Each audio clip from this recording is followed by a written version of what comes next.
hold on. It's not showing quite yet. Okay.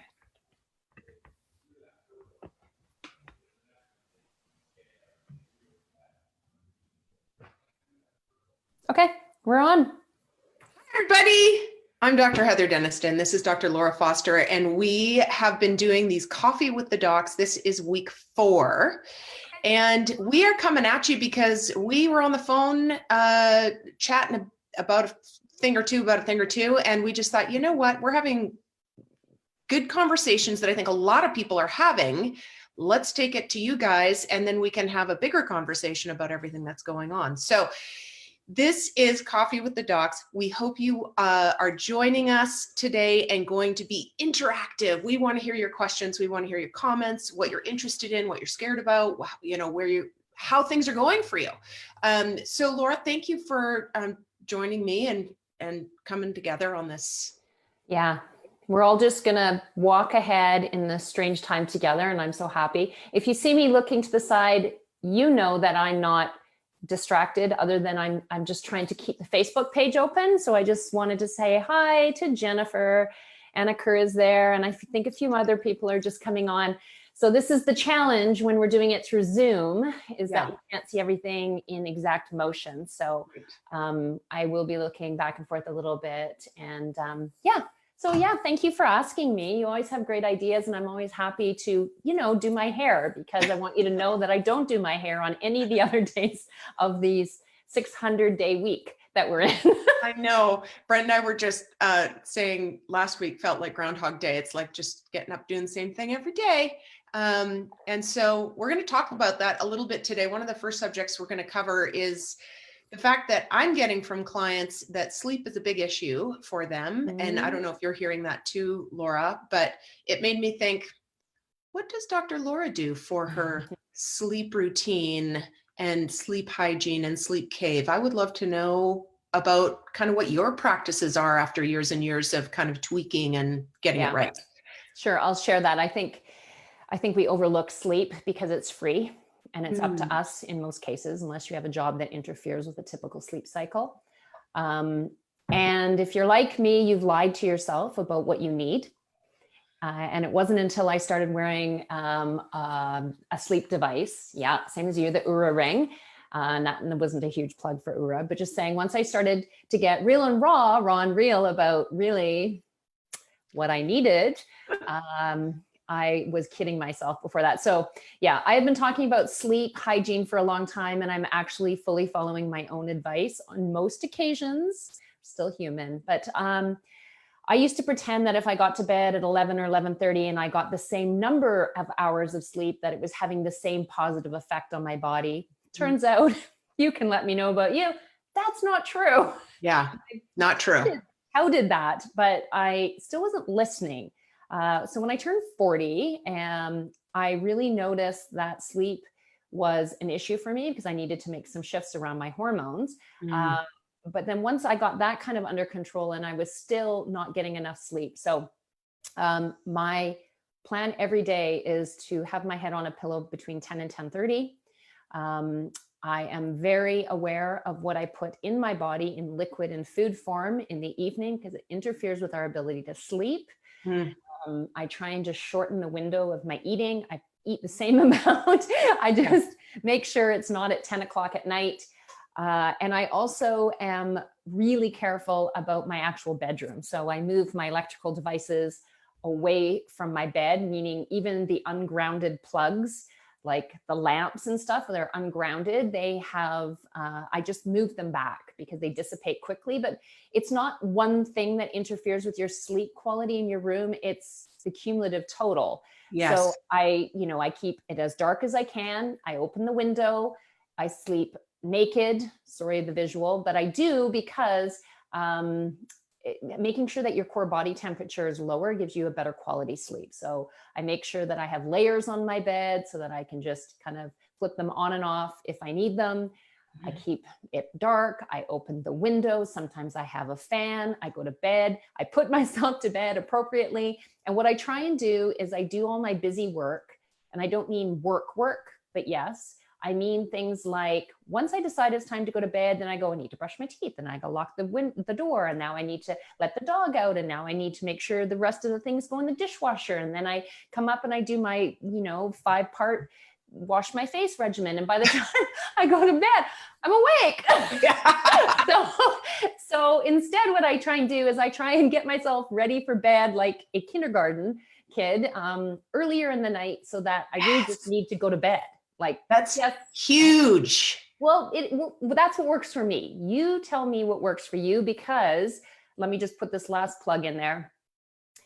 Having enough sleep changes everything about how you manage your life, right? It is like, it's a reservoir of patience and metabolism and energy and mood, the positive kind, and all those kinds of things. So that's what works for me. Tell me about you. I love that. I love that piece about getting ready early. And I know when I do that, when I kind of put, not because I like to sleep naked too, but I'll put like a t-shirt and something comfy on, and I kind of, my brain starts going through the process. And like you say, the busy work needs to be done. So if I can get my face done long before I'm going to bed, because that totally wakes me up. Oh, yeah. There's like essential oils and stuff in my face stuff that is vitalizing. And so that's, we need to be thinking about that as well. Toothpaste, peppermint is vitalizing. So we have to think about that. But I loved all the stuff about, get rid of any junk light, make sure the room is dark and cool, do all of those things. So the only thing I would add for myself is, since I turned 50 last Monday, in case you missed it, I, about a year ago, started having a lot of hormone type fluctuations during sleep, and was messing with my sleep. And so CBD oil is something I do at night.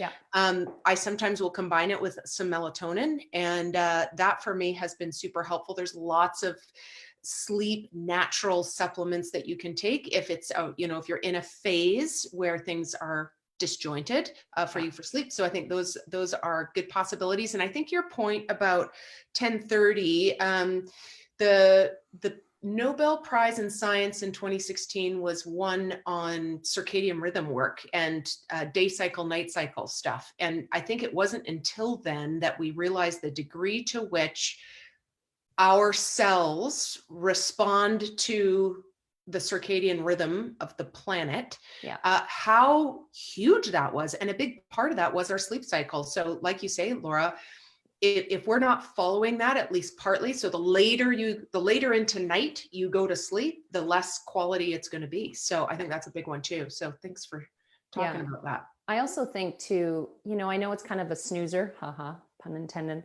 of a topic, sort of, but I know a lot of people have this challenge, number one.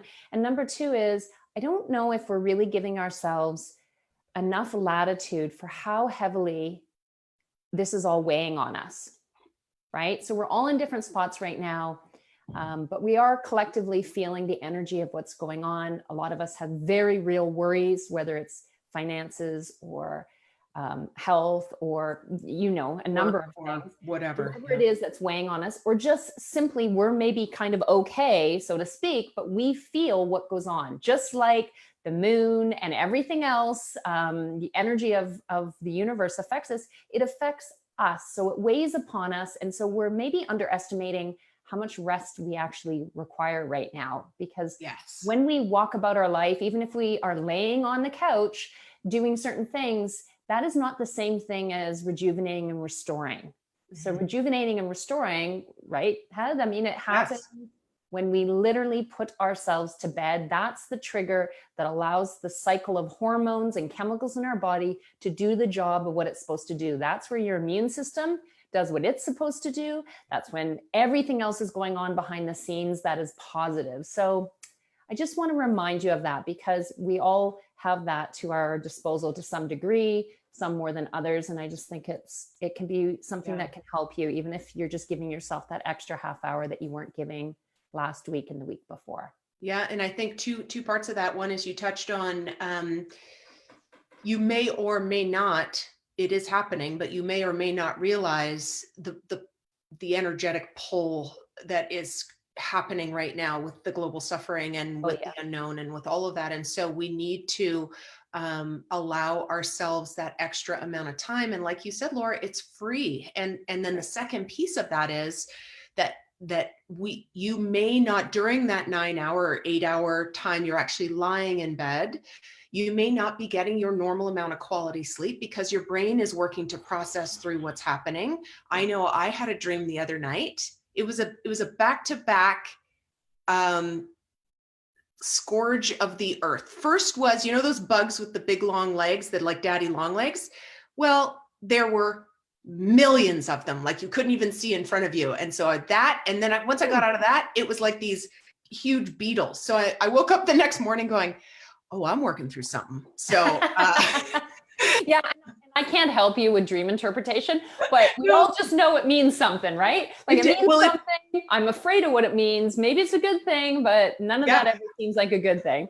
Yeah. And I think, you know, even if we don't work toward interpreting what it means, when you're having dreams like that, or you're having restless sleep, you know innately that your body is working on something, and we are all in my opinion, burdened right now. And so we're going to work that out in our sleep. So instead of saying, oh, I only need 8 hours. Well, 8 hours is not get into bed at 10 and up at 6, because you don't fall asleep right away. And I know I certainly don't. And so for me to get a good 8.5, I have to be in bed 9.5 hours, because it takes me a while to fall asleep. And then I have a little restless in the morning, maybe. And so honor that, I think is the point that we're trying to make today. So I think that's key. What else has come up for you this week, Dr. Laura? If you've been watching all of them, and I just want to tell you, we have 15 people on right now with us, which is awesome. So hey, everybody. I'm over there. I'm chit-chatting a little bit as best I can. I'm like a yo-yo. I'm still yo-yoing like before. It's changed for me. What was happening before was I was stressing around the idea of being in, for lack of a better term, quarantine. So I was stressing about what that meant. So I was like making sure I had supplies and making sure I had this. And I spent a lot of busy time at the beginning. And then I got afraid of, I started focusing on the fear of it for a little bit. And then I got bored, and then I'm starting to become restless. And then I'm getting a little irritated. And so I'm saying that just to be real, which is, you know, there's this part of me, I'm like the compliant person. I'm at home, you're at home, totally, like completely. I'm not going anywhere. And yet there's this part of me that's like, keeps asking these bigger questions of what's going on, all to say, not to get into what I'm thinking. No one needs to know that. That's just a whole nother thing. But more to say, I think that's natural. And I'm seeing that from a lot of people. And when I'm talking to some of my coaching clients, they're wrestling with these discussions. And I know that I'm feeling very influenced by the opinions of others. And I asked you if you wanted to talk about this, because everybody has an opinion and they're not all the same. What do you do with all this stuff that's coming at you? Because it can really be burdensome. It can really jack you up. It can create fear, anger, more stress. Do you shut it right down? Do you engage it? What do you do? Because this is a very real part of having social media and having telephones and having, I don't know, do people use their telephone, but like at least connecting even with family members. We don't all have the same opinions about things. Yeah. A couple things. My sister sent me something on Friday at like 6:30 p.m. that was controversial. And I just said, not reading it till Monday. So I very neg-eliminate, I call it. So if any of the negative news, which this all is right now for the most part, unless you're watching Krasinski's SGN network. If you've not seen that, please go watch it. It's on YouTube. It is impactful. It's burdensome. I can feel it hurt my heart. And so I really put up strict walls on either side. A toe dip in the morning, a toe dip in the afternoon. Weekend is free, because there isn't much that's going to happen if it impacts me that I'm not going to hear about somehow, either from somebody I'm talking to or whatever. So I don't need to go seeking it. And the second thing I think too is who's the guy that dated Jennifer Aniston and then spoke bad about her? The singer. Oh, John Mayer? Thank you. No. John Mayer has a line in a song that says, nobody changed their mind from paint on a sign. And I feel that way about, it's not exclusively true, but it's something to think about, that when you're getting sucked into this social network, Facebook things and stuff, just be careful about how much you get involved with that. If something's kind of sets you off that somebody else has written, just take a step back, take a big breath. You don't have to blast a comment necessarily. It's not going to change things, you know, so, and it's going to further hurt you. So I think watching social media interaction in regard to the negative stuff, and really restricting exposure to news is helpful. And then finally, I think if the conversation happens, I think we just have to remember people's opinions are not people. It's their opinions. And we have to, I think, be able to separate that and still love everybody, send out the love to everybody, even if they don't feel exactly the same way as you do about particular issues and that kind of thing. I don't know. What about you? I'm just quoting you. People's opinions aren't people, they're their opinions. Yeah, they're their opinions. And also, it's just like what someone thinks of you is not your business. It's kind of like when people respond to something or you respond to them, we always respond through our own filters, through our own life experience, through the way we were raised, through our values, through our mindset and heart set in the moment. So it's like when someone's responding to you, it really has has nothing to do with you. Yeah. I know it's so hard. So if you're responding to somebody, check yourself. David Suzuki, someone posted this. It was and I'm just going to look down for a second because I made some notes on it. The David Suzuki Foundation had an interesting post. I don't know when it came from, sometime in the last few days. And they were just talking about what you do with controversial information or opinions from other people. And it said, ask, listen, reflect, agree, and share. And all of these things don't necessarily apply to every experience, but the ask if anybody's watching, can you type this into the comments? Laura, you don't need to. If anybody's watching, can you say that again? Because that is, first of all, awesome. And I can't wait to hear what you're going to say about it. So it's ask, listen, reflect, agree, and share. And I'll actually post the original post there later afterwards. Oh, great. Okay. So the ask is just, you know, sometimes if we just use a place of curiosity and like typically we listen to respond. It's sad, but we all do that. You are such a good listener, Heather. I've told you that before. You are such a good listener. You're a great talker, but you're such a good listener. You are. You've always been like that. Thank you, Nicole. And yet I know that I'm not as good a listener as I'd like to be. So the ask part just means put your own opinion on the back burner for a second. And just, if you want to engage with somebody, maybe come at it and it's worth it for you, because you have to check in with yourself if you have the bandwidth. Yes. But it's just being, having that open-ended curiosity and not bringing judgment. So it doesn't mean that you're agreeing with someone when you just ask them. You just like, tell me more. I mean, if it seems appropriate, that's the kind of thing I say to my kids. Listen means you listen to understand, not to respond. Reflect, notice your response and the underlying emotion. If I feel myself go right away, I have generally disciplined myself. You know, we're not perfect. I'm just saying generally discipline myself to notice my reaction and to know right out of the blocks that that's for me. There's something in that for me, okay? And then agree means, can you find common ground? So if you're going to respond to somebody, typically there are some things you can agree on. And so can you lead with any of that? So if this conversation is worth your while, what can you agree on? And if you are going to challenge them and you decide that you're going to do it, there are just so many great words that you can use that allow you to share your perspective without ramming it down someone's throat. And at the end of the day, my whole feeling around all this is you do you. You know, nobody is requiring you to respond. And I love your response that you said, like, I'll respond to this later. Sometimes people say, you know, someone gave me this big, long article. I opened it. I saw that it was full of all sorts of things that I wasn't ready for. I responded back to them. I'm not going to read this today, but I'll take a peek at it later and I'll let you know. And the truth is, if I decide not to, I'll just circle back and say, because the person is somebody who's close to me and I care. So it's like, I am going to be respectful enough to circle back, but it doesn't mean that I'm necessarily going to give them what they want, because I have to pay attention to me right now so that I have enough reserve within myself to show up for myself. I am in this, I'm playing the long game.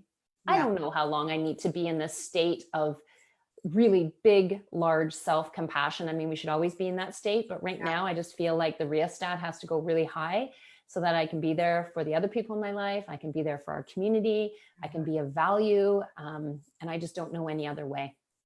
That's really amazing. And constantly the couple of things I take from that is the checking in with yourself. Do you have the capacity to take on more of this information, more of the, of this conflict or controversy or whatever it is? And you get to decide that. You don't have to read everything somebody sends you or that shows up on Facebook with regard to whatever topic. And then the piece about self-compassion, turning up the rheostat. I love that so much.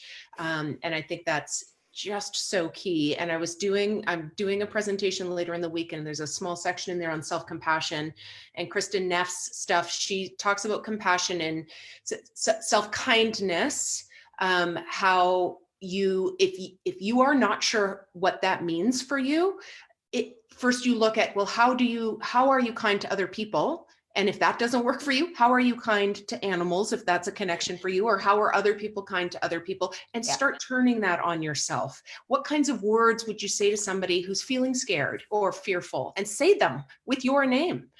And then her second part is be aware that we are all in this together. And when we realize the common suffering that we're dealing with, we have the ability to just collectively kind of balance each other's energies. And so I think that's essential. And then finally, she talks about mindfulness and this is the piece that you're talking about is being aware of, just stop for a sec before you respond and just go, ooh, what's that? How am I feeling with that right now? Like, and why is that triggering me in a certain way, and exploring that a little bit.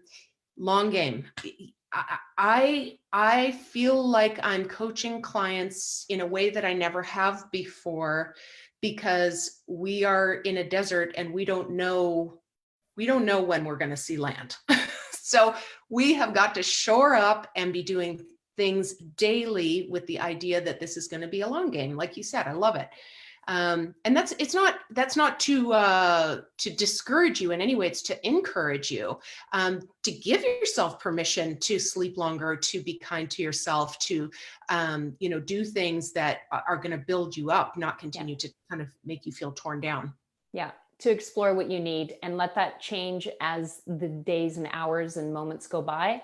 And be okay with not being okay when you're not okay. Yeah. Also, being okay to ask for help. I know that I've relied on you, and many people who are watching actually on here, they've reached out to me. I've reached out to them, some of them. And I think that's really great, because we all have capacity at different times. Yeah. And I think the concept of isolation is a very real one right now. And I mean the negative repercussions of isolation, and they can be insidious and slow and creep up on you. And next thing you know, you are depressed.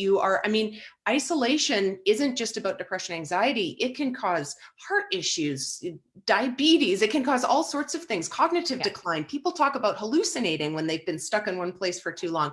So that consistent, even if you kind of don't feel like it, reaching out and connecting with another person in some way. And if that has to be someone that you connect with on a professional level, every counselor I know right now is working online.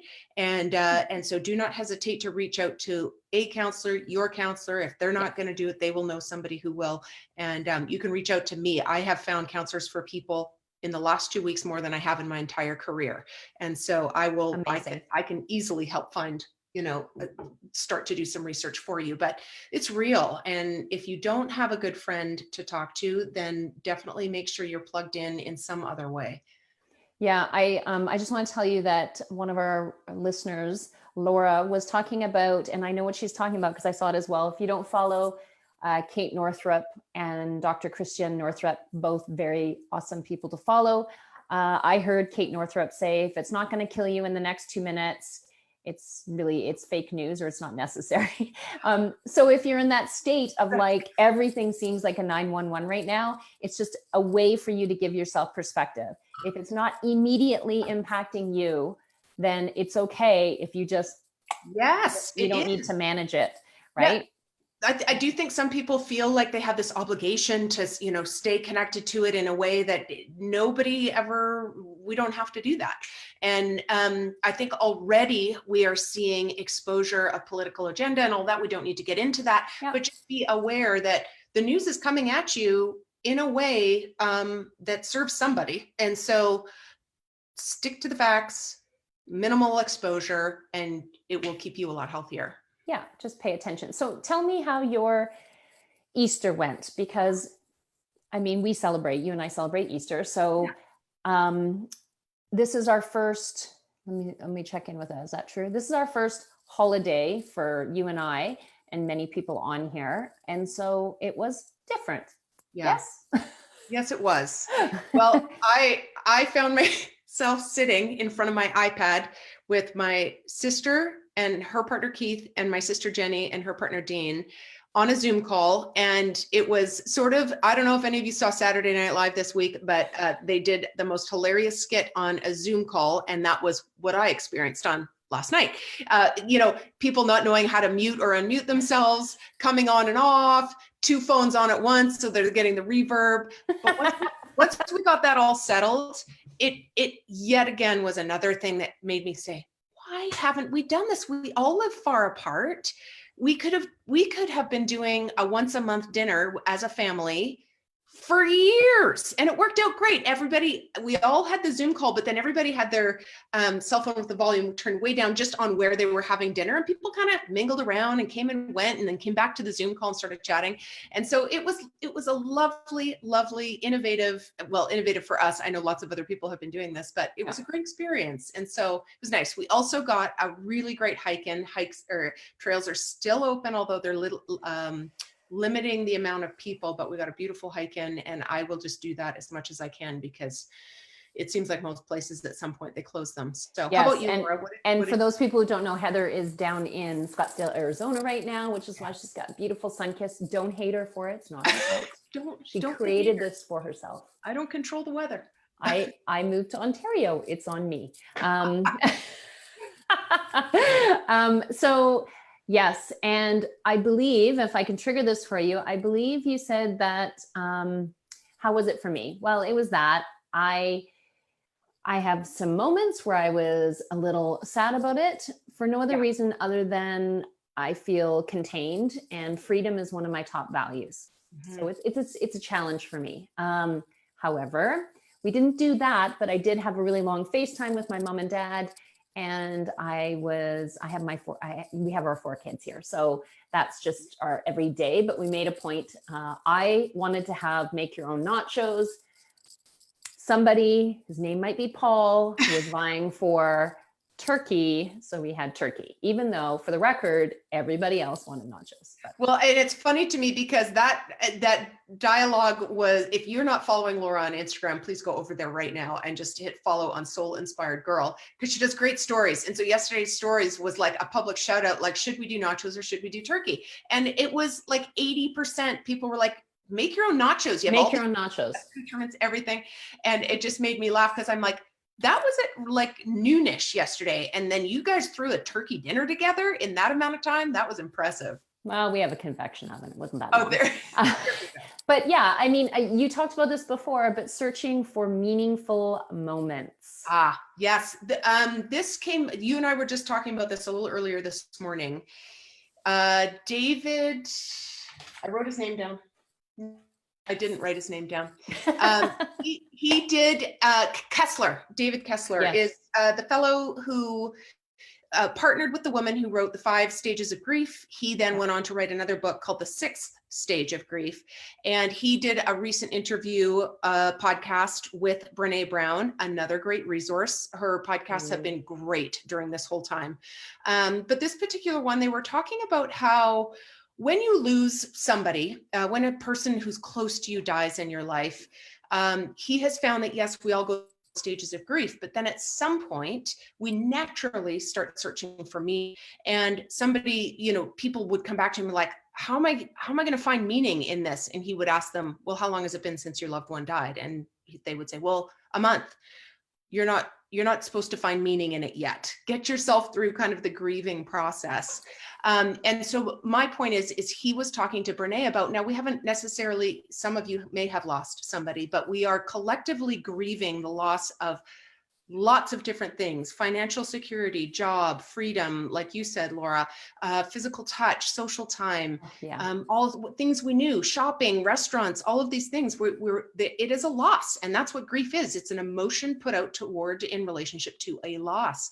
And his point was, we may not be able to find meaning in it right now, down the road, perhaps, but we can find meaningful moments. And so my encouragement to you guys today is that as you maneuver through your day, that if you land on a moment that you're kind of just light for even a few seconds, lock it in and reflect on it. Come back to it. As Laura was saying, one of the examples I have been reflecting back on is we've been getting some really great hikes, and there's moments on those hikes where I take a picture of a flower, or I just stop for a minute and really breathe it in, because we may not be able to find meaning in this for some time. And but if we can collect and gather up a series of meaningful moments, I think that will really help sustain us. Yeah, that's awesome. And I also want to say around that too, that you and I work a lot with women. And I can see that there's a lot of women right here on our live right now. And I'm sure this pertains to men too, but I'm just speaking from the fact that I am a woman, which is we have big, big hearts for compassion.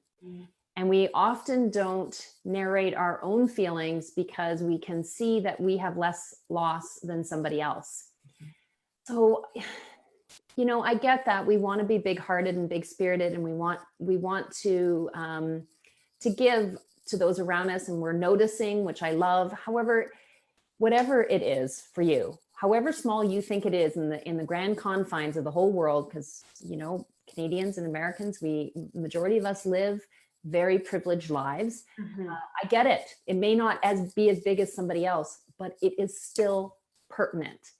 So it's that both. It's notice the meaningful moments, gather them like small stones that you're going to place in your front pocket, but also just meet yourself where you are and recognize that whatever you feel is a loss is just as important as somebody else's. And I know that's a tricky one, but if we ignore it, like, for example, I got all these happy Easters yesterday, and I was like, yeah, happy Easter. And like, I don't mean to be, I know that I see, I'm having a hard time just acknowledge. I was like, yay, but the truth is, yes, all that. Yes, of course. I know I have lots to be thankful for. I wasn't feeling like it was a happy Easter yesterday. So that's just what it is. And it is totally okay to say that, even though I feel a little weird saying it right now. But that's what we have to do, that's part of meeting ourselves where we're at. And the only way I can get beyond the fact that it didn't feel the way I wanted it to necessarily feel is if I at least allow myself to sit in what I'm feeling.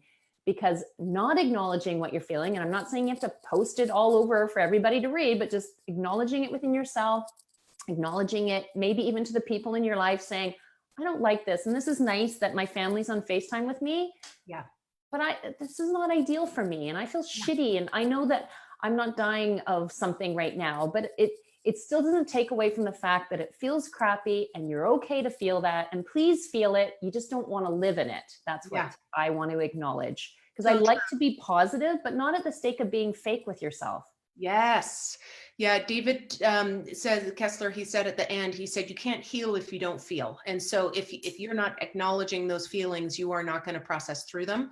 And I also love, he talked about, for those of you who have children, who I know my mother was always well, you've got it so good, and you don't know, and you can't imagine how other kids are suffering. And yes, that's important to be aware of. But he brought up a really good point I hadn't thought of, that last week, Washington schools, it was announced that no one's going back to school. And clients, 2 young girls, lost their minds. I almost want to cry thinking about it. They're so upset. And his statement came back to me, and that is, that loss may be the biggest loss they had. And so for that, can go, it's not that big a deal. Come on, it'll be fine. It'll be past. Allow them to kind of connect with that too, because it may be the biggest loss. And that's true for peers, for some folks who are, this is hitting them really, really, really hard. That's their experience. And so I think on both counts, allow yourself you don't be denying yourself that truth. You also said something along the lines of, the biggest loss is your loss, right? Of course, that's for sure. Being aware of kind of how other people are working through it and how it goes back to that collaborative, collective. We're all going to go through this together in our own ways, but as a collective. Yeah, 100%. I love that. I wrote it down. You can't heal if you don't feel. True. Right? Yeah. So you just don't want to live there, but you want to have the experience so that you can glean something from it. Yes. And gather the resources that are going to allow you to move forward. And the more times that you kind of walk yourself through this, the easier it is to become, for lack of a better term, I guess I would say. Yeah, absolutely. I feel so much better. I don't know if anyone else is getting some of this. Oh, Jennifer Anaker just said, I'm enjoying listening to this, and we froze a little bit. I know for some reason that just came through as a staccato for a second. So just enjoy the sound. Sounded like you were rapping for a second. That's fine. Did it? Awesome. That's okay. It'll all come through in real time. So yeah, that's the best I can do.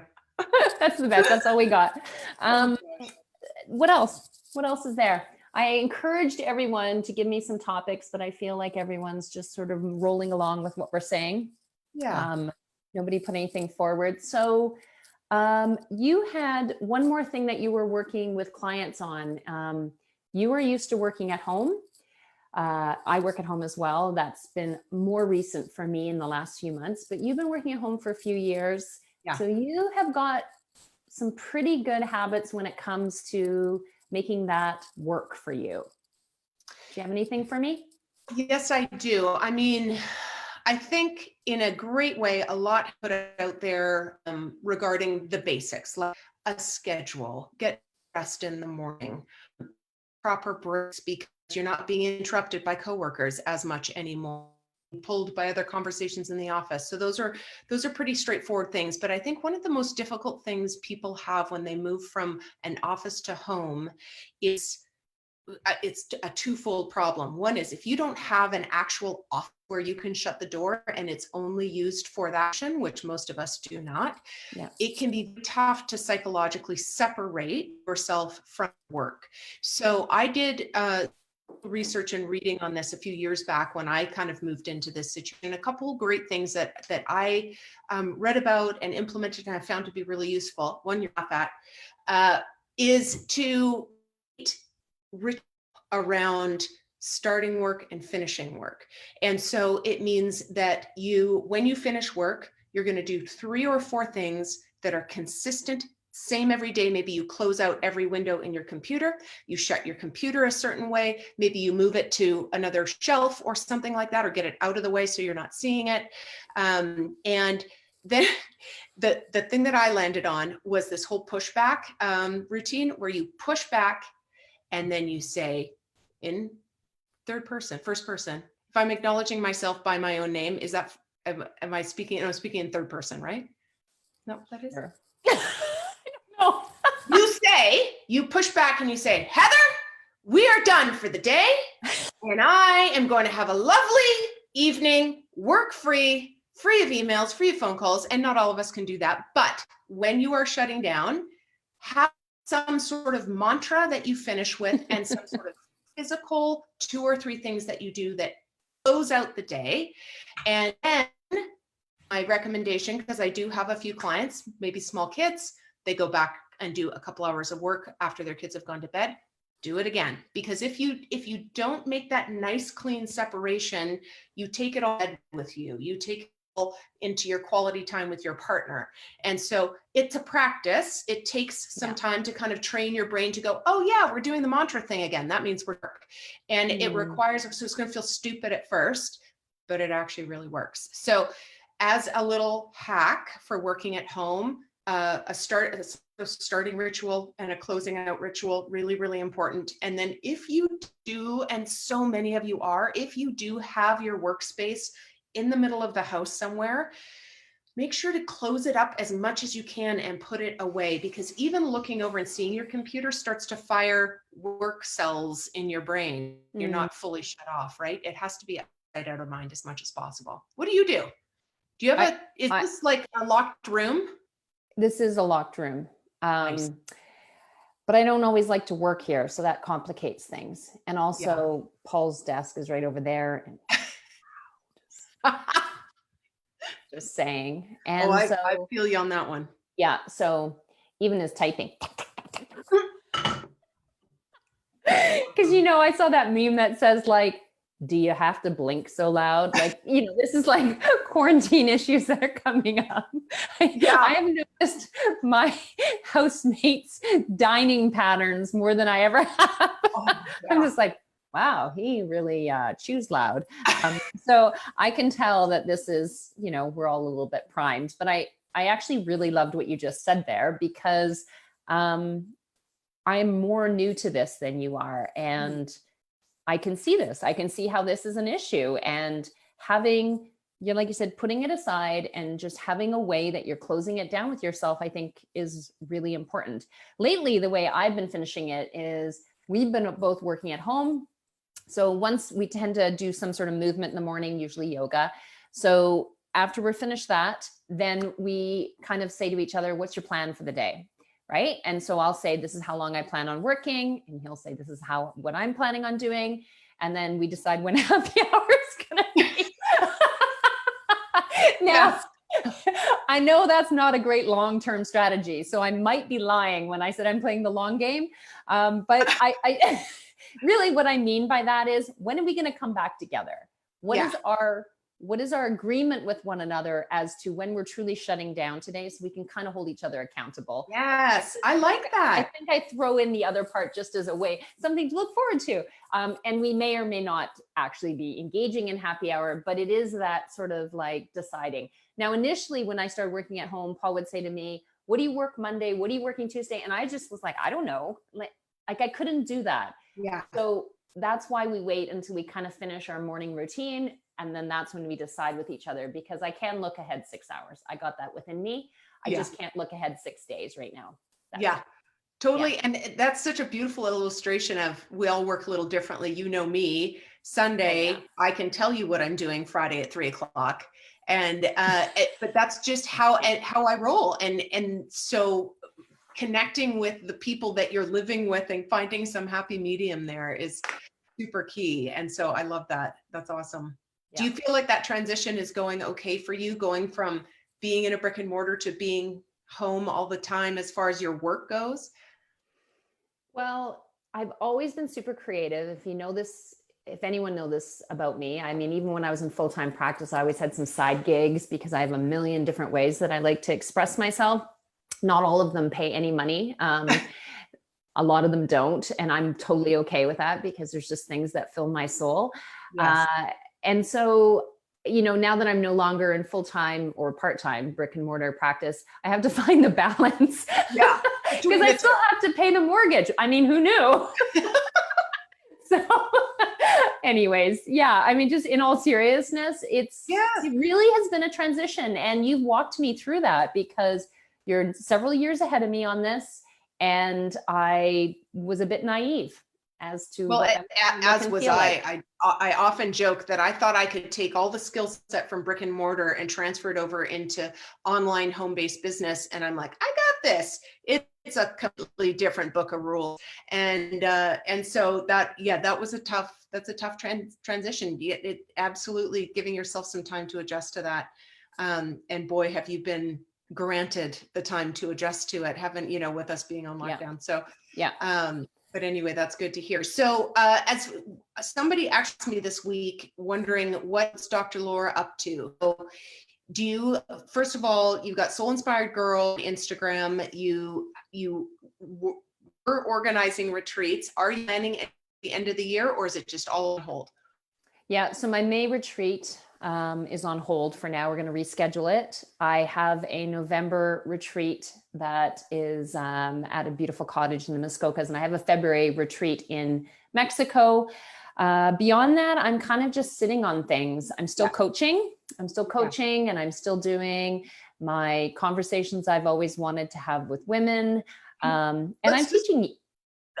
I want to just stop you there for a sec. Conversations I've always had with women, wanted to have with women, is a free once monthly, right? Yeah. And it's, you just have to sign up. So if somebody wanted to sign up, because those are amazing, you guys, it's a Zoom call, everybody's on video, there's a subject matter, and we dig in deep. I haven't been able to attend all of them, but Laura does an incredible job of running this passion project of hers.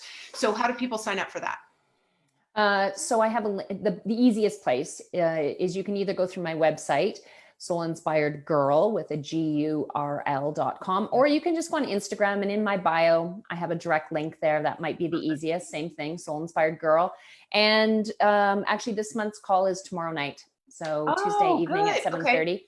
And I would tell you what the topic is, but the truth is, I'm still ruminating on it, but I will tell you, bring your journal, bring your pen, bring a cup of tea, or I won't judge, whatever you'd like. And I'm going to put forth some stuff, and we're going to make this collaborative, because, you know, I feel like it's sort of ever changing right now. So typically I do have a topic, but it's always around the idea that I feel like there's next level conversations that we can all be having. So whenever I've been, you know, at the end of the adjusting table or across the table with a cup of coffee, there's the conversation that's easy to have. And then I feel like there's the conversation we should be having, many of which you and I have. And I know that as women, as human beings, but let's just say as women, because it's for women only, those are the conversations I want to be having. So it's taken some time to kind of get my feet under me and to figure out how to do that. But yeah, they're free and you can sign up. Let me flip that around for a second though, because one of my girlfriends just signed up for your Change Cave, and I think you need to take a moment.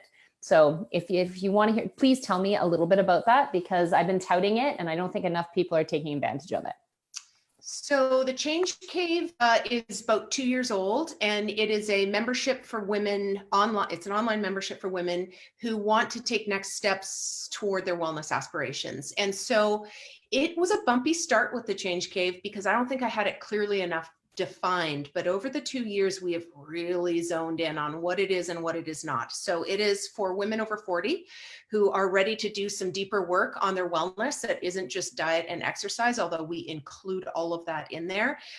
It's a lot of work around consciousness and around deeper meaning behind why you want to be well and what your wellness goals are. And so it used to be a monthly membership, but now it's just a one-time fee, and you get all access to 12 months of modules. It's about 65 different interactive PDFs. And then we have a really kick-ass Facebook group of women who support each other along their own individual goals, and we just work toward them all together.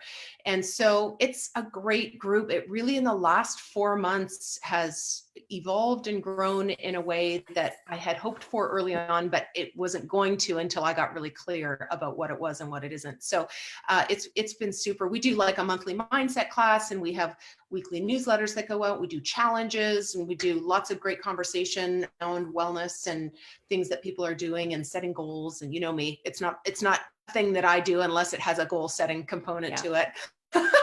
But that's what that is. And you can certainly find out more about that on my Instagram as well, on WellFit and Fed. Yeah. So you have the same thing, right? On your Instagram, WellFit and Fed is the bio with all the tabs that you can go to and join up, because you also have the Junk You Should Know show, and you do coaching with clients.